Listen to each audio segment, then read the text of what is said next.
이번 세션은 한의학 실험 논문의 성공적 출간을 위한 전략으로 경희대학교 친구경락융합연구센터 박희준 교수님이 발표를 해주시겠는데요. 교수님은 경희대를 졸업하시고 현재 한의학과대학 교수로 재직하고 계십니다. 제가 여기에 특별히 어렵게 모신 이유는 무브먼트 디스오더나 여러 가지 임상 저널의 한의학의 우수성을 실험 동물 모델에서 많이 발표하셔가지고 노하우를 좀 여러분들에게 전수를 부탁했습니다. 많은 박수로 맞아주십시오.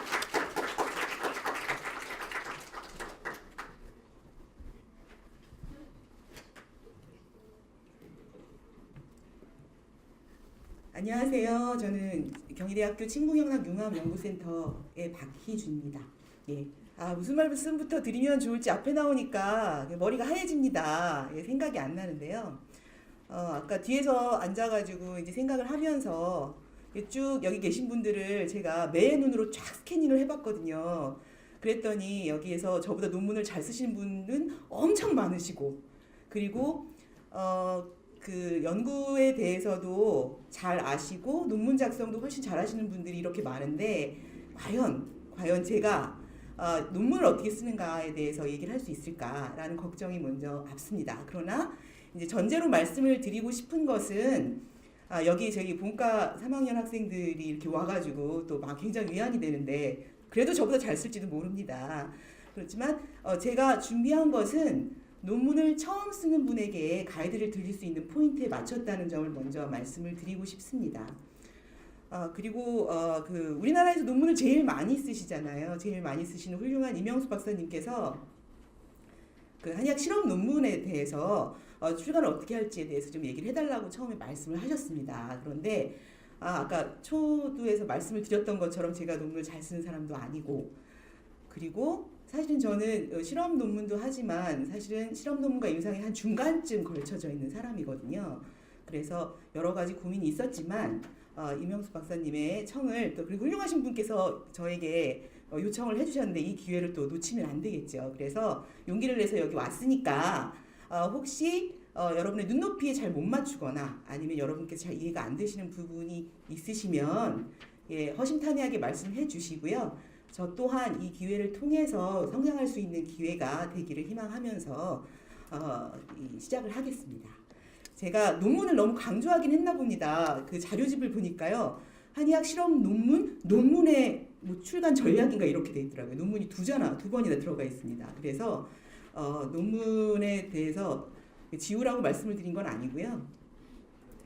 제 논문에 대해서 너무 강조를 하나 보다라는 생각이 들었습니다.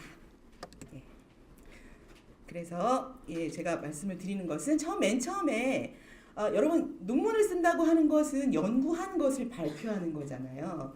연구한 것을 발표하려고 하는데 그럼 연구가 무엇이냐? 저희가 보통 지금 SCI 저널, 그러니까 영어로 외국에 논문을 내기 위해서 그런 관심사에서 여기 모이셨다고 생각이 되는데 과연 연구, 리서치가 무엇인가 한번 생각을 해보겠습니다. 자, 리서치. 이 딱 색깔이 다른 걸 보시면 이게 뭔가 다른 것이죠.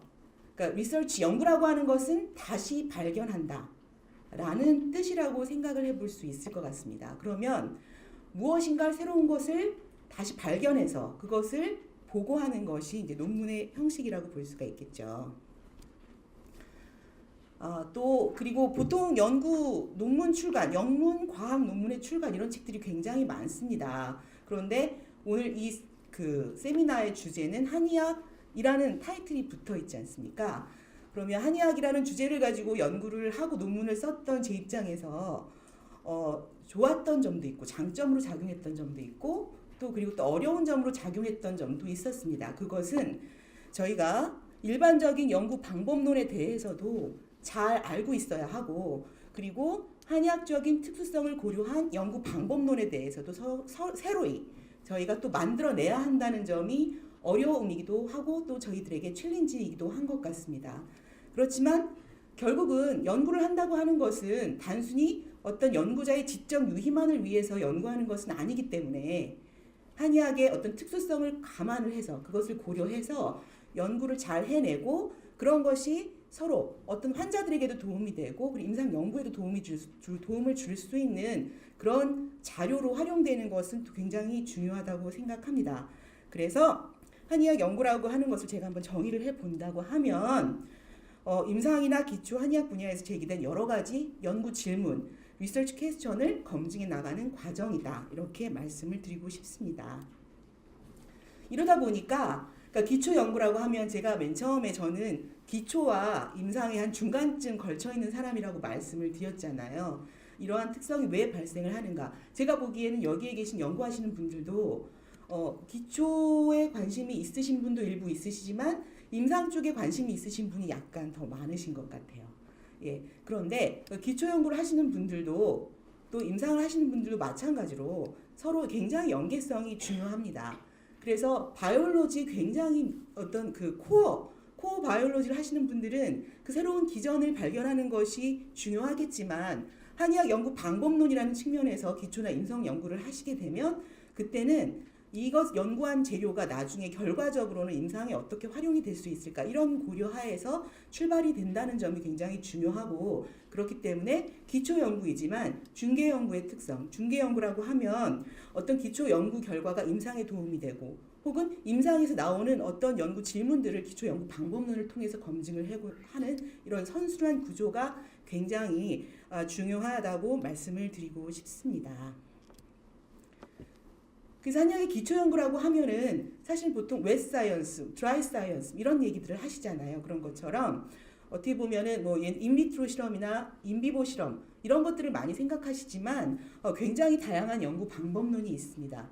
그리고 요즘에는 최근에 이따가 제가 서론을 분석하면서 좀 말씀을 드리려고 갖고 왔던 논문 중에 그 군신자사의 어떤 과학적인 이론을 검증했다. 이런 논문들도 있었잖아요. 근데 그런 것들은 그 데이터베이스를 분석을 해서 시스템 바이올로지 측면에서 정말 어떤 실험을 하지 않고 거기에서 어떤 새로운 아이디어를 도출하시거든요. 그래서 이런 연구 분야까지 모두 기초 연구로 포함하는 것이 타당하다고 생각합니다.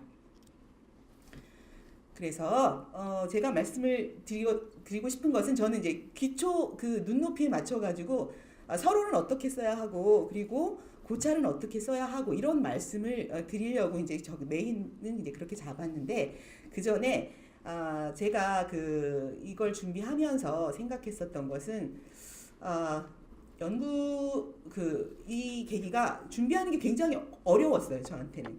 왜냐하면 그냥 연구 주제에 대해서 발표하라고 하면 그동안 생각해왔던 것들을 이렇게 쏟아 부으면 되는데 논문을 어떻게 쓸 것인가 이런 주제를 딱 주시니까 굉장히 많은 생각이 들더라고요. 그래서 제 자료가 자료집에 이렇게 구멍이 뚫려서 들어가 있지 않잖아요. 제가 제일 지각을 했거든요. 근데 그만큼 고민은 많았지만 사실은 그것을 담아내고 열매로 만드는 것은 쉽지 않았다는 생각이 들고 이 기회가 저에게는 그동안 연구해온 것이 물론 더 많은 연구를 하신 분에 비해서는 길지 않고 짧을 수도 있지만 그동안 연구해왔던 걸 한번 생각해보고 그리고 앞으로 제가 과연 무엇을 해야 할까라는 것을 생각하게 해준 그런 계기였던 것 같습니다. 그래서 제가 다시 맨 처음으로 돌아간다고 하면 그리고 지금부터 또 어떤 논문을 어떤 연구를 준비한다고 하면 다음과 같은 것들에 웨이트를 줘서 연구를 하고 싶습니다. 일단 좋은 논문을 쓴다고 하는 것은 좋은 연구를 했을 때 그 가능한 일이겠고요. 그렇기 때문에 준비가 굉장히 중요합니다. 좋은 논문을 어떻게 쓰는가라는 주제로 여기 모이셨지만 아까 이명수 박사님께서 논문을 투고하는 방법에 대해서 굉장히 실질적인 팁을 많이 주셨잖아요. 여기에서 제가 말씀을 드리고 싶은 것은 좋은 논문을 쓰느냐 아니면 조금 저공 비행이라고 소위 얘기하지 않습니까? 저공 비행으로 밑에 예를 들면 낮은 임팩트 팩터 저널에 가느냐 이것은 연구 기획에서부터 이미 결정된다. 이렇게 생각하는 것이 타당할 것 같습니다. 그래서 좋은 논문을 쓴다고 하는 것은 사실은 좋은 연구 기획에 기반하는 것이고 거기에서 이미 많은 부분 제가 보기엔 한 80~90%까지도 결정이 될 수 있다고 생각을 합니다. 그런 측면에서 연구를 어떻게 준비할 것인가 생각을 해보면 지금은 고인이 되신 여기 스티브 잡스가 계십니다. 그래서 그 연구를 할 때 기본적으로 다른 분의 연구 논문을 읽고 그걸 그대로 따라하잖아요.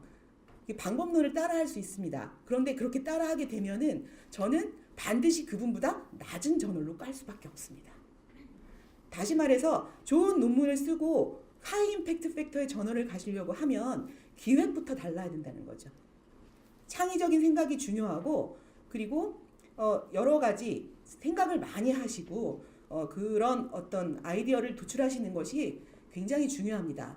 그래서 연구를 수행하시는 기간을 한 40으로 잡는다고 하면 논문을 읽고 그리고 준비하고 생각하고 아이디어를 만들어내는 작업이 60% 이상 그만큼 비중을 주셔야 좋은 연구를 할 수 있다고 생각을 합니다. 예를 들어 임상 연구의 경우에도 마찬가지겠죠. 임상 연구에도 예를 들면 RCT 연구 많이 하시지 않습니까? RCT 연구에서 예를 들면 거기 실험 디자인이 엄중하게 해야 되는 실험 디자인의 목록이 있을 것이고 그리고 거기에서 실험군을 어떻게 배정할 것이냐 거기 샘플 사이즈를 어떻게 할 것이냐 대조군을 어떻게 할 것이냐 그런 기획에서 이미 침 연구가 란셋이나 뉴 잉글랜드 저널 오브 메디슨에서도 실렸다는 사실 알고 계시죠? 예, 그런 저널에 실릴 수 있는 준비가 된 연구가 이미 시작부터 있었고 그리고 굉장히 그 SCI 저널에서 받아주기 힘들지만 겨우 이렇게 끝에 문 잡고 들어간 그런 연구 기획이 처음부터 다르다는 거죠. 그래서 생각을 많이 하시고 준비를 많이 하신 만큼 그거에 따른 열매도 달고 크다. 이런 것을 꼭 말씀을 드리고 싶습니다. 그래서 앞으로 저도 이런 부분에 대해서 더 웨이트를 많이 줄 생각입니다. 그리고 두 번째는 이렇게 생각을 많이 하시잖아요. 그러면 연구 질문을 만들어내야 되는데 연구 질문에서 제일 중요한 거는 증명할 수 있는 방법이 있어야 됩니다. 증명할 수 있는 방법이 있어야 된다는 것은 그러니까 그 연구 방법이 있는데 굉장히 창의적인 리서치 퀘스천을 냈지만 그것이 안타깝게도 현실에서 그걸 증명할 수 있는 방법이 없으면 증명할 수 없습니다. 그렇지만 거기에 앞에 보여드렸던 이노버티브 티킹을 하시면 그런 방법을 찾아낼 수도 있습니다. 그래서 의외로 방법이 굉장히 평범하지만 새로운 아이디어를 만들어낼 수 있는 그런 방법과 연결될 수도 있고 많은 생각을 통해서 리서치 퀘스천을 다듬으실 필요가 있습니다. 처음에 저희 대학원생들이 많이 있잖아요. 대학원생들한테 연구 질문이 뭐냐? 뭘 검증하고 싶으냐? 이렇게 물어보잖아요. 그러면 뭐 이렇게 주저리 한 10줄 정도 써와요. 그럼 그걸 검증하고 싶다. 그렇지만 거기에서 쳐내고 또 생각하고 그러다 보면 정말 검증해야 하는 코어는 한두 가지로 정리가 되거든요. 그것이 잘 정리가 되었을 때 거기에 맞는 연구 방법을 찾을 수가 있고 좋은 연구도 할 수 있지 않나 생각을 해봅니다. 그리고 이거는 논문을 쓰기 전에 마음가짐하고 관련이 된 거라고 생각을 하는데요. 어떻게 보면은 마인드 컨트롤이기도 하고 저 자신을 세뇌시키는 작업이기도 합니다. 논문을 쓸 때 이거 빨리 해가지고 그냥 인센티브를 받거나 아니면 교수님한테 혼나지 말아야지 뭐 이런 생각을 할 수도 있잖아요. 그렇지만 이 연구를 하는 과정은 쉽지 않습니다. 제가 그 대학원생이 간혹 가다가 대부분 열심히 하지만 간혹 가다 열심히 하지 않을 수 있잖아요. 그러면 니 그 아까운 청춘 거기에 왜 이렇게 시간을 허비하고 있느냐. 좀 더 의미 있는 일을 좀 더 하는 방법을 찾아보거나 기왕 이걸 할 거면 좀 제대로 하자. 이렇게 얘기하거든요. 근데 굉장히 많은 노력과 시간이 들어가는 이 연구를 했을 때 이 다 연구 결과가 나오고 논문을 쓰기 전에 저는 네가 연구한 것은 굉장히 가치가 있는 일이다. 논문을 쓰는 작업은 네가 한 연구에 대한 가치를 잘 드러내도록 포장하는 작업이기 때문에 네 연구의 가치에 대해서 한 번 더 생각해보고 그 가치를 어떻게 잘 표현할 것인가에 대해서 잘 아이디어를 고안해봐라. 이런 얘기를 합니다. 그래서 가치에 대해서 생각하고 연구 시작에도 중요하겠지만 논문을 쓰기 전에도 다시 한번 마음을 잡는 건 굉장히 중요한 것 같습니다. 그리고 또 한 가지는 이거 연구를 할 때도 콜라보레이션이 되게 중요하죠. 그래서 여러분의 아이디어가 있습니다. 그래서 지금 연구하시는 분들도 혼자 연구하시는 건 거의 없다고 생각이 됩니다. 그러면 제가 또 최근에 느낀 것은 제가 굉장히 열심히 생각을 했다고 그렇게 착각하고 있었거든요. 그런데 어떤 아이디어가 돌파가 안 되는 거예요.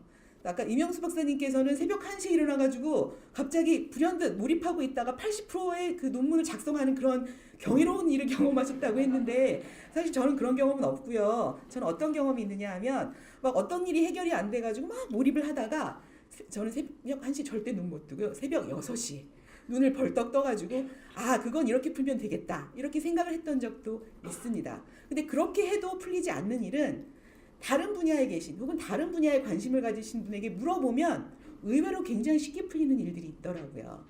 그래서 연구를 기획하실 때도 많은 분들에게 물어보시고 많은 분들에게 자문을 구하십시오. 그리고 또한 논문을 쓰신 다음에도 저희가 이제 전공이 제가 이제 한의학이잖아요. 그래서 이렇게 보면은 너 이런 훌륭한 논리가 있나 이렇게 생각을 할 때가 있습니다. 그런데 그게 한의학을 전공한 사람은 너무나 쉽게 이해가 되지만 사실 논문은 한의학을 전공하신 분만 읽으시는 게 아니잖아요. 그러면 다른 분이 읽어보시고 이해가 돼야 되는데 그런 게 맨날 보던 사람이 보면은 이 헤어나지 못하는 그 굴레가 있습니다.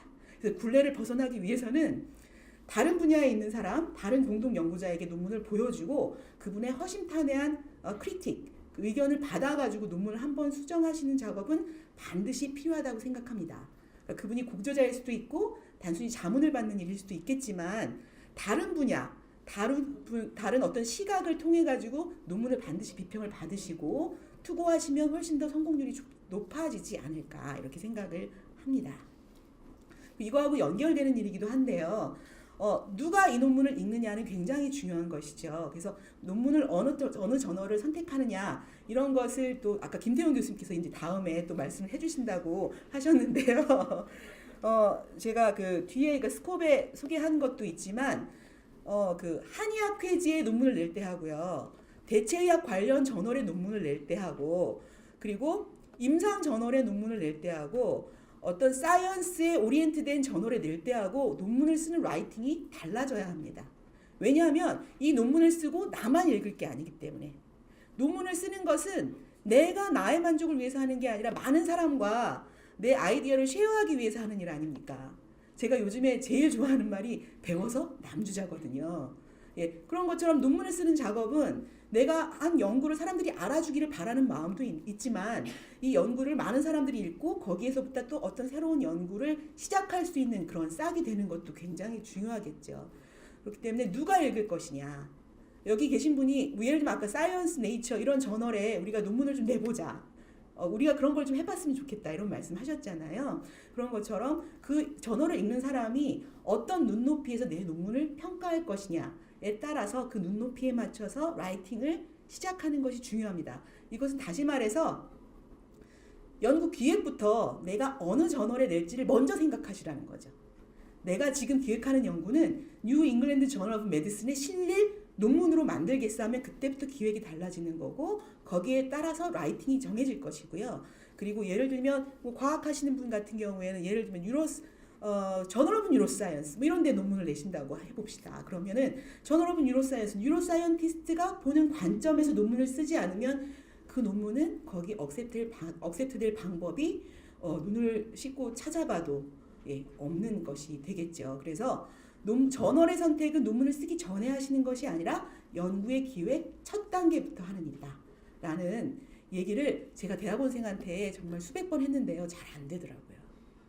잘 안 되긴 하지만 그래도 지금 저도 노력을 할 것이고 여러분도 같이 하시면 더 좋은 저를 낼 수 있지 않을까 이렇게 생각을 합니다. 자, 그럼 이제 본론으로 들어가겠습니다. 서론이 너무 길었죠? 자, 저널 투고할 때 논문 작성의 팁 한번 생각을 해보도록 하겠습니다. 이거에 관해서는 굉장히 좋은 책들이 많습니다. 그리고 제가 제일 많이 그 임프레션을 받은 거는 부산대 최한 교수님께서 쓰신 한의학 연구 논문 작성법이라는 책이 있습니다. 이제 그런 것들을 통해서 여러분이 더 깊게 공부하셨으면 좋겠고요. 저는 여기에서 간단하게 중요한 부분들을 한번 갖고 와봤습니다. 자, 논문의 리서치 아티클의 그 스트럭처입니다. 어떤 연구 가설이 나오면 서론에서는 왜 이걸 연구해야 되는데 그런 얘기를 하잖아요. 그리고 그 다음에는 어떻게 할 건데 이게 연구 방법에 해당하는 내용 아니겠습니까? 그리고 너는 그래서 무엇을 발견했는데 라는 것이 이제 결과에 들어가는 것이 되겠고요. 그래서 네 결과가 그래서 그게 무슨 의미가 있는데 이제 이런 얘기를 하는 것이 이제 고찰이라고 볼 수가 있겠습니다. 이게 이제 결국은 논문을 쓴다고 하는 거는 why, how, what, so what. 제가 영어는 잘 못하지만 이건 쉽잖아요, 그죠? 그래서 이런 것들을 밝혀 나가는 이제 과정이라고 말씀을 드릴 수 있겠죠. 다 너무 잘하시는 얘기죠. 타이틀에 관한 것도 이제 그 다음에 이제 타이틀에 관한 부분으로 넘어가 보면은 타이틀은 이 논문은 무엇에 관한 것인가 라는 부분입니다. 예, 제가 새로 넣었기 때문에 거기 없습니다. 찾지 마시고요. 예, 타이틀은 가장 간결하게 연구 내용의 무엇을 연구했는지를 전달해야 되는데요.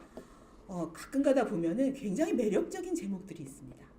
그래서 이 논문을 읽고 싶게 만드는 그런 제목들이 있습니다. 그래서 그냥 연구에서 무엇을 발견했는지, 무슨 질환에 관한 것인지 이런 것 말고 가끔 가다 보면 질문을 던지는 그런 제목들도 있고요. 그리고 땡땡 콜론 뒤에 어떤 제목을 달아서 앞에 큰 카테고리에서 세부적으로 이 사람들이 어떤 거에 관심이 있는지를 더 디파인해서 들어가는 그런 경우들도 있습니다. 그래서 제목은 루틴하게 쓰실 수도 있지만 루틴하게 써야 하는 그런 논문들도 있는가 하면 조금 다른 사람들에게 특히 내가 속하지 않은 그런 그 영역에 있는 저널에 내고 싶을 때는 좀 더 매력적으로 제목을 만들고 싶은 욕구가 막 생깁니다. 그래서 제목을 조금 더 그 어떤 핵심 궁금증을 유발할 수 있는 질문을 통해서 하시는 것도 좋은 방법이라고 생각을 합니다.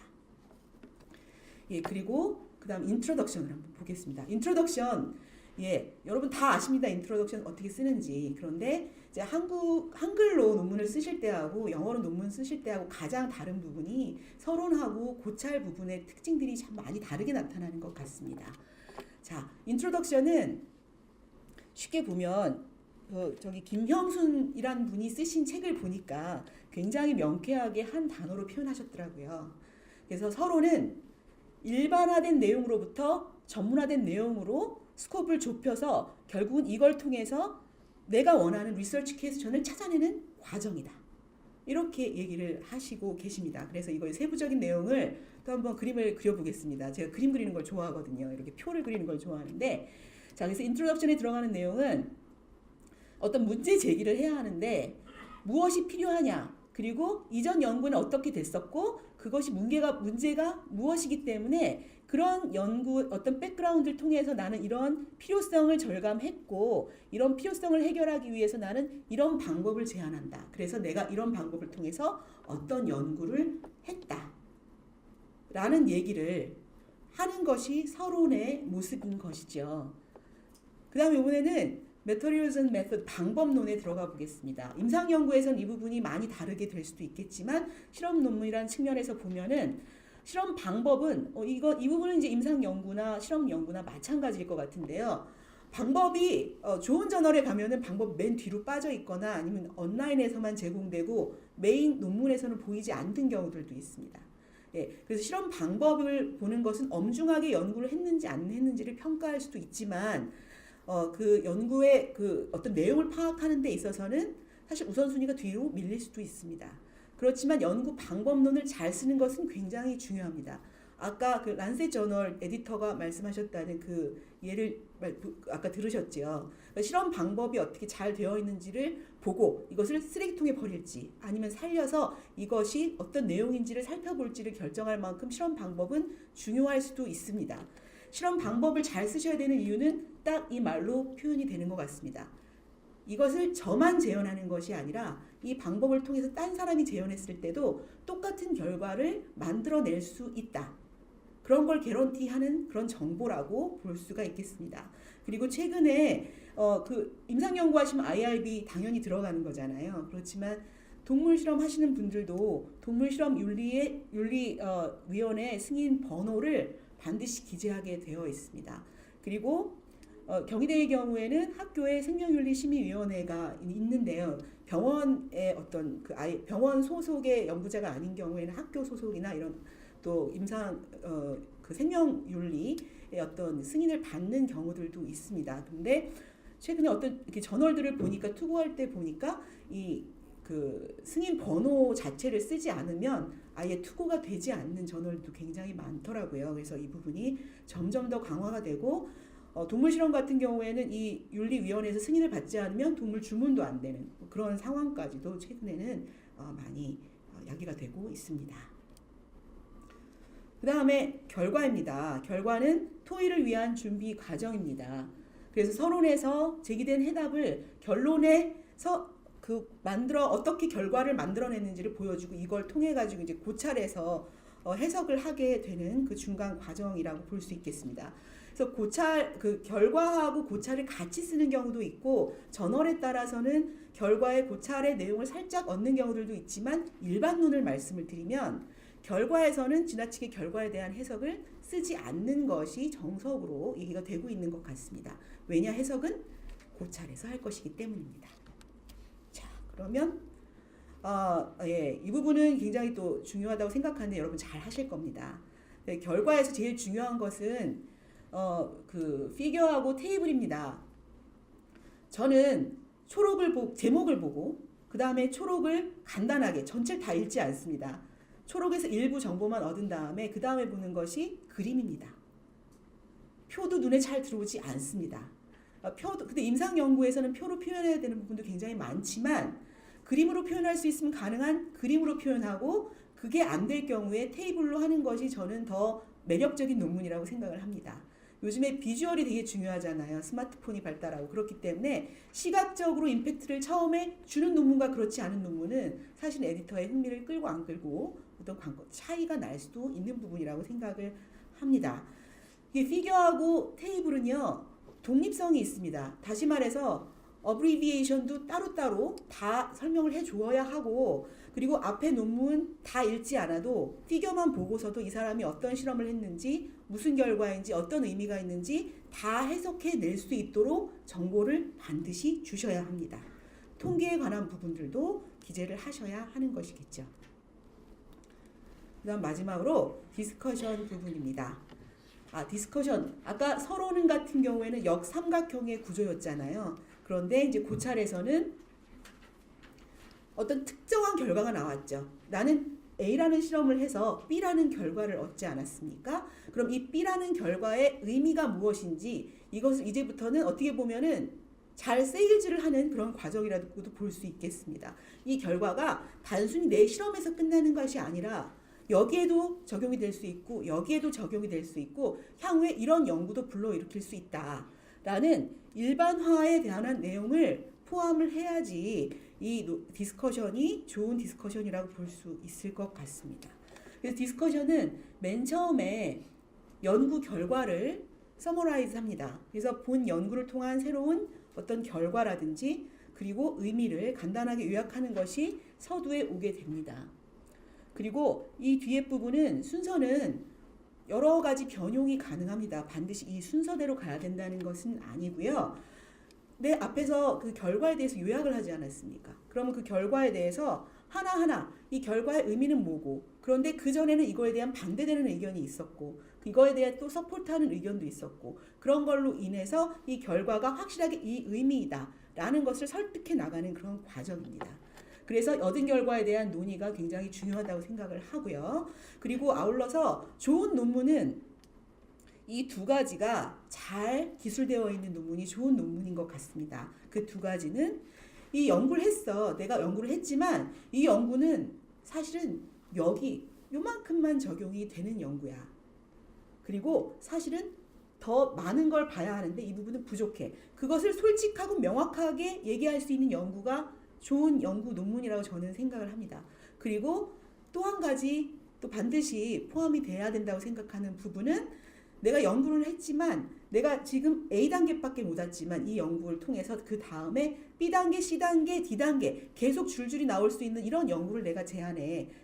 이런 연구는 내가 할 수도 있고 다른 사람들이 같이 해주면 더 빨리 갈 수도 있으니까 이런 의미를 통해 가지고 우리가 확장을 해봅시다 라는 제안이 들어가는 것도 굉장히 좋은 연구 논문이라고 저는 생각을 하고요. 그래서 이런 방법을 통해 가지고 연구 결과가 굉장히 스페시픽한 나의 결과지만 그런 것들이 일반화되는 과정을 이제 고찰해서 여러분이 이제 기술을 하시게 되는 거고요. 이런 걸 통해 가지고 맨 마지막에 이제 컨클루전 결론을 내리게 되는데 컨클루전은 나는 어떤 결과를 냈다. 이제 여기로 끝나는 것이 아니라 내가 이런 결과를 통해서 향후에 이게 어디에까지 영향을 줄 수 있다. 실험 논문에서 흔히 나오는 얘기를 보면 내가 예를 들면 그 청간탕을 가지고 연구를 했다. 그럼 청간탕이 어떤 운동 기능의 개선에 도움이 되는 것을 지금 그것을 어떤 동물 모델에서 봤다. 그렇지만 이게 물론 제한적이긴 하지만 환자에게도 쓰일 수 있는 가능성을 제한하는 것이 아닐까. 이런 임플리케이션들을 마지막에 적으면서 끝나게 되는 것이죠. 그래서 브리프하게 이걸 봤고요. 뒤에는 샘플 가지고 몇 개 어떻게 서론하고 고차를 썼는지에 대한 얘기를 드리려고 하는데요. 아까 사이언스 네이처 논문 말씀하셨잖아요. 그런데 요즘에 굉장히 연구 풀이 좋아지고 많은 분들이 노력을 많이 하셔서 사이언스나 네이처 자매지에 한의학적인 내용을 다루거나 아니면 한의학적인 인터벤션을 가지고 논문들이 사실은 많이 나오고 있습니다. 그래서 그런 논문들이 어떤 전략을 가지고 퍼블리시를 하는지에 대해서 저희가 한번 볼 필요가 있다고 생각을 합니다. 그래서 이 논문은 피어 리뷰를 통한 논문은 아니고요. 스페셜 이슈가 나왔습니다. 중국에서 스폰서를 한 것 같고요. 그래서 이 논문도 한번 재밌으니까 읽어 보십시오. 그래서 사이언스의 어떤 메인 그 아티클은 아니지만 스페셜 이슈에서 특집호가 나온 것이 있습니다. 2014년, 15년 계속해서 나왔습니다. 그리고 그 임팩트 팩터가 27이면은 좀 좋은 저널이죠, 그죠? 예. 근데 그 최근에 2014년에 그 전침을 통해서 sepsis 폐혈증을 치료할 수 있는 기전 연구가 실린 게 있습니다. 그래서 그 연구도 한번 살펴보시고요. 이건 이제 레터로 실렸는데 일단 아티클 타입에 대해서도 김태훈 교수님께서 말씀을 해주실 것 같아요. 근데 여러 가지가 어떤 그 리서치 아티클이 있고요. 그것 말고 레터나 아니면 커멘터리나 브리프 커뮤니케이션이나 종류가 굉장히 많습니다. 그래서 내가 그 저널로 진입하기 위해서 꼭 풀 페이퍼만을 주장하는 게 아니라 다른 여러 가지 방법들도 있다는 것을 참고로 한번 살짝 보고 지나가겠습니다. 그 다음에 이 논문은 아까 말씀드린 것처럼 임팩트 팩터가 41점이더라고요. 그때 홍보 기사가 나갔을 때보다 더 올라갔더라고요. 그래서 네이처 바이오 테크놀로지에 나온 논문입니다. 아티클 타입은 커멘터리였고요.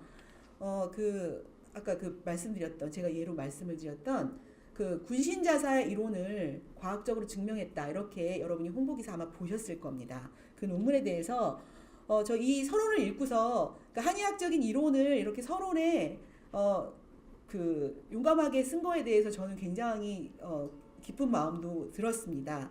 이 연구는 뭐 어떤 실험을 하신 게 아니고요. 여기서 이제 직접 관련이 되신 분이 있을지도 모르겠는데 그 데이터 분석을 한 거죠. 그러니까 쉽게 먼저 설명을 드리면 제가 약을 하는 사람이 아니기 때문에 잘은 모르지만 간단히 말씀을 드려보면 군신자사의 어떤 기능을 조금 더 스페시파이해서 먼저 정의를 하고 그리고 그 천연 그 한약재의 어떤 약효가 갖고 있는 그 약효 성분의 스트럭처를 분석하는 DB를 분석을 하고 그리고 사람의 그 휴먼 메타볼라이트의 구조를 그 DB를 통해서 분석을 하고 그리고 최근에 많이 개발되고 있는 서양 약물들에 대한 스트럭처를 분류를 해서 어떤 한약에서 유래된 약효 성분의 스트럭처와 그리고 사람의 메타볼라이트의 스트럭처가 유사성이 더 많고 이런 걸 통해서 어떤 새로운 약물을 개발할 수 있는 여지가 있지 않을까라는 그런 논문이었던 것으로 제가 이해를 했습니다.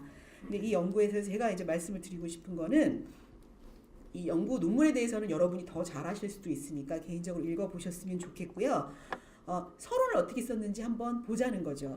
아까 서론에서 문제 제기를 하고 이전 연구 동향의 한계 그리고 무엇이 필요한지를 통해서 필요성을 발굴해내고 거기서 어떤 연구 해결 방법을 통해서 서론을 쓰는 그런 방법이 있다고 말씀을 드렸잖아요. 여기에 이 논문에서 제기된 그 서론의 내용을 한번 매치를 시켜보겠습니다. 그래서 지금 문제 제기에 관련된 부분은 한의학은 수천 년 동안 여러 질병의 치료 및 완화에 효과가 있음을 보여주었으나 한약 소재의 다양한 성분으로 인해 임상을 통한 효능 검증이 어려워서 신약 개발로 가기가 어려웠다. 이런 얘기를 했고요. 그리고 한약의 중요한 특징 가운데 하나는 다수의 화합물들의 상승 효과를 통해서 약효를 발휘하는 것이다. 라는 얘기를 했고 그리고 기존 서양 약물의 특정 기전을 타겟해 왔는데 그것의 한계는 이 사람의 몸은 복잡한 유기체이기 때문에 조금 더 다양한 복잡한 기전을 통해서 개발하는 것이 필요하다는 얘기들이 많이 제기되어 왔다. 그래서 기존 연구의 동향, 기존 연구의 한계를 이제 얘기를 하고 있는 파트라고 볼 수가 있겠고요. 그리고 어떤 필요성에 관한 부분은 최근 복합 질환들을 치료하기 위한 멀티 컴포넌트, 멀티 타겟팅의 접근이 지금 많이 언급이 되고 있다라는 얘기를 했고 우리 한약 작용 기전을 이해하게 되면 약효는 증강시키고 부작용은 줄일 수 있을 가능성이 있고, 그리고 치료 질환이 여러 복합적인 질환들이 있기 때문에 복합 성분의 체계적인 조합을 통해서 조금 더 나은 치료 대안을 만들 수 있지 않겠냐, 이런 얘기를 서론에서 하고 있고요. 예, 그래서 이런 것에 대한 어떤 해결 방법으로 그 한약에서 발견되는 화합물들과 인체 대산물의 어떤 구조적인 유사도를 통해서 그 다음에 연구를 진행하였다, 이렇게 얘기를 하고 있습니다. 그래서 우리 몸 안에서의 여러 한의학적으로 어떤 균형을 맞추는 복합 질환을 복합 처방이 우리 몸 안에 작용할 수 있는 여러 가지에 대해서 말씀을 하고 계신 것 같습니다. 이게 뭐 여러 가지 좋은 논문의 모델이 있겠지만 아까 이명수 박사님께서 맨 처음에 말씀하신 것처럼 여러분의 눈높이는 제가 내는 그런 낮은 저공비행 저널이 아니라 여러분들은 네이처 사이언스, 조금 더 많은 사람들에게 많은 영향을 줄 수 있는 저널이신 것으로 제가 생각이 돼서, 제가 이런 데는 잘 논문을 못 내고 있지만 이런 저널을 공부하면 언젠가는 낼 수 있겠지, 이런 생각으로 갖고 왔습니다. 그래서 연구 목적을 이제 이렇게 이제 분석을 하셨습니다. 질병의 적용 가능성까지 확장할 수 있는 연구 목적을 도출하였습니다. 자, 두 번째 제가 결과하고 디스커션의 분석을 통해서 여러분께 보여드리려고 하는 논문은 제가 나눠드린 아티클입니다. 이 연구는 2010년에 나온 네이처 뉴로사이언스에 나온 논문이고요. 임팩트 팩터는 한 16점 정도 됩니다. 이 연구 논문을 드린 이유는 이것보다 더 좋은 논문이 있고, 아까 예를 들면 네이처 메디슨은 훨씬 더 임팩트 팩터도 높은 저널이기도 하고, 이거 말고도 더 좋은 논문이 있겠지만 이 논문이 이 후속 연구들을 조금 야기하고 있다.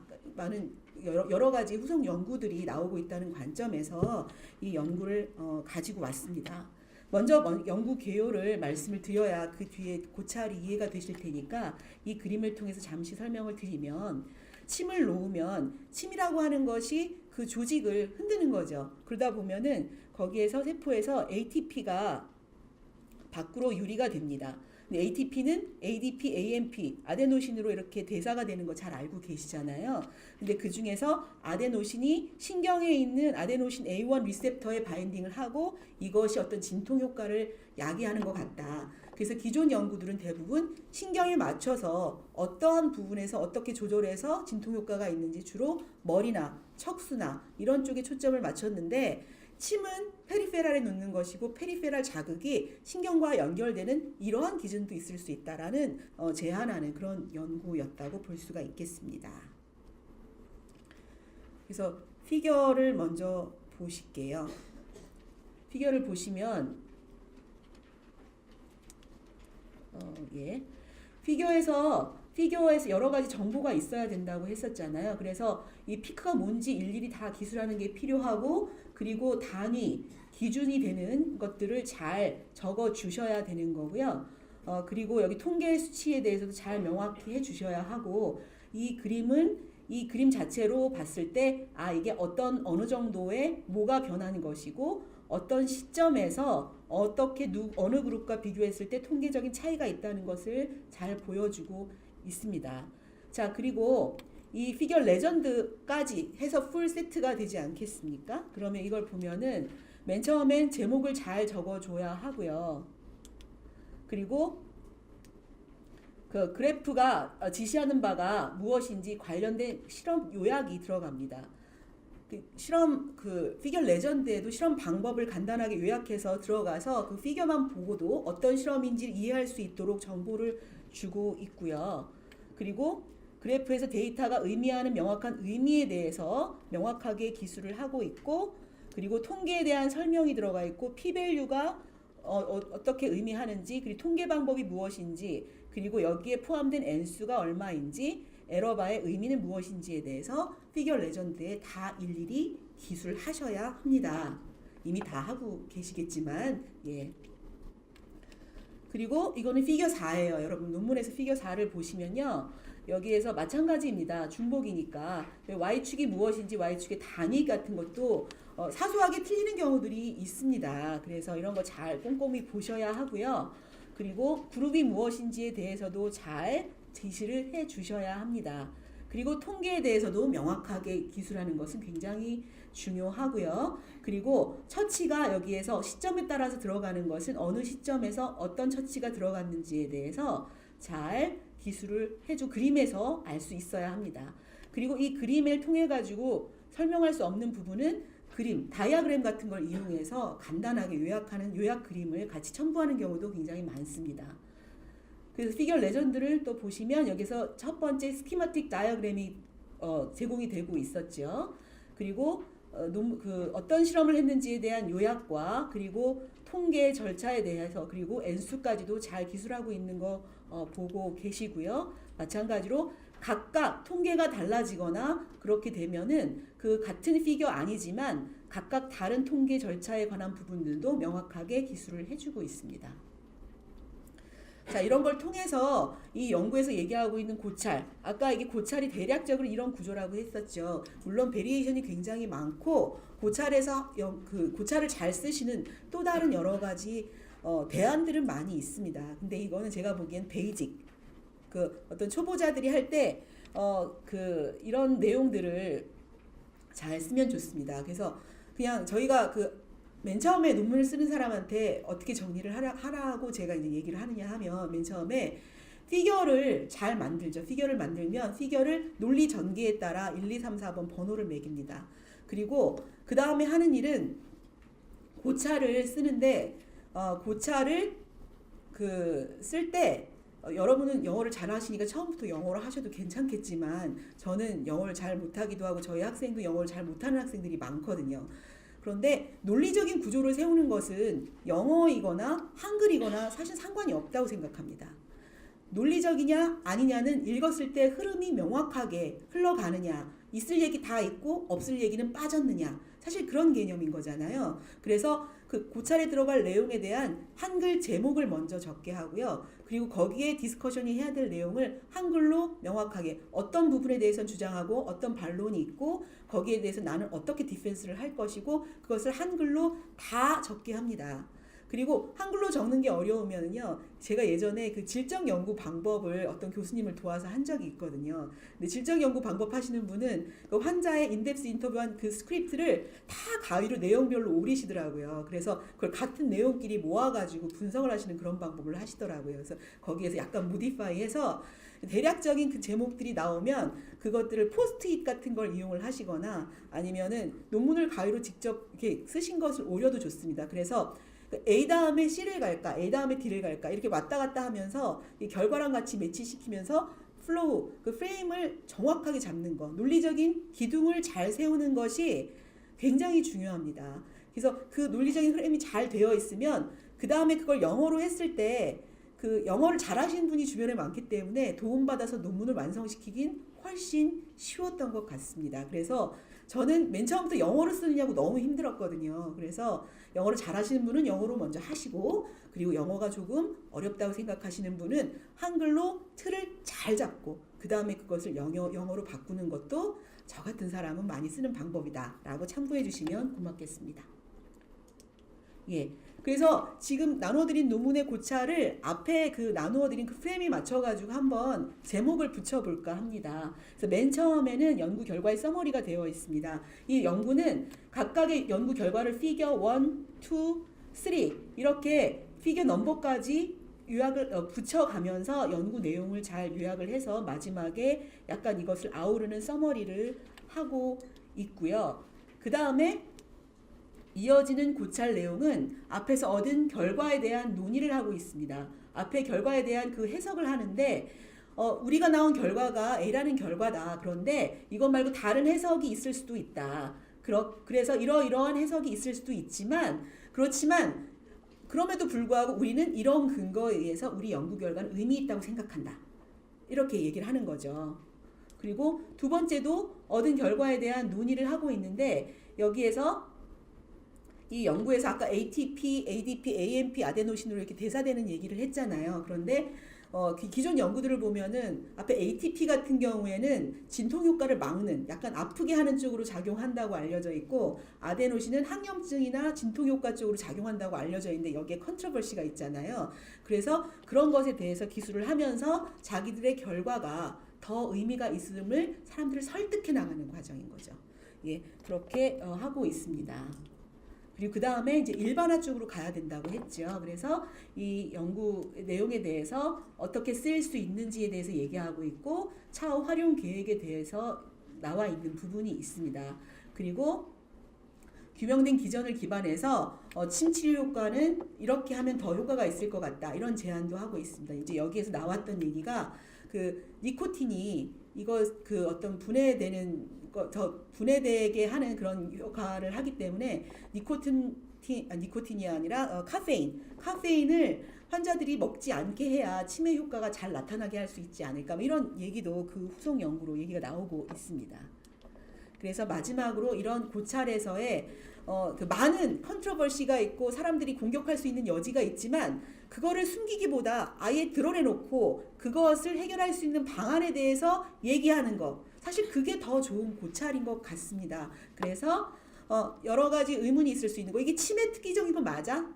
뭐 예를 들면 진동하면은 진동에도 나오잖아, 때려도 나오잖아. 뭐 이런 디스커션에 대해서 그럴 수도 있지만 이 치매 더 특이적일 가능성이 이러이런 이유 때문에 있어. 이렇게 얘기하면서 스스로 연구의 가치를 높이는 그런 과정을 고찰에서 이제 겪게 되는 것이고요. 그것을 통해서 어떤 결과를 서머리하고 그리고 이것이 앞으로 어떠한 의미가 있을 수 있는지를 쓰고 있습니다.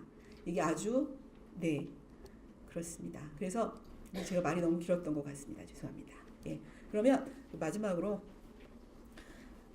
그 연구를 할 때 독창성을 선명하고 간략하게 해라. 앞에서 말씀드린 거니까 연구 기획이 더 중요하다. 논문을 쓰는 거는 물론 잘 써야 좋은 저널에 가지만 잘 쓰는 것보다 독창적인 실험 기획이 더 많은 부분에 영향을 주는 것 같다라고 말씀을 드렸고, 그 논리 흐름에 이게 비록 소설은 아니지만 이성적이고 논리적인 그 스토리텔링 과정이 논문이기 때문에 이 논문을 쓰실 때는 어떤 흐름을 먼저 잡고 흐름에 대해서 틀을 잘 잡으면 거기에서는 좋은 논문이 나올 수밖에 없는 게 아닐까라는 생각을 말씀을 드리고, 저널의 특색 부분은 이제 뒤에서 이제 말씀을 드릴 거니까 이제 통과를 하겠습니다.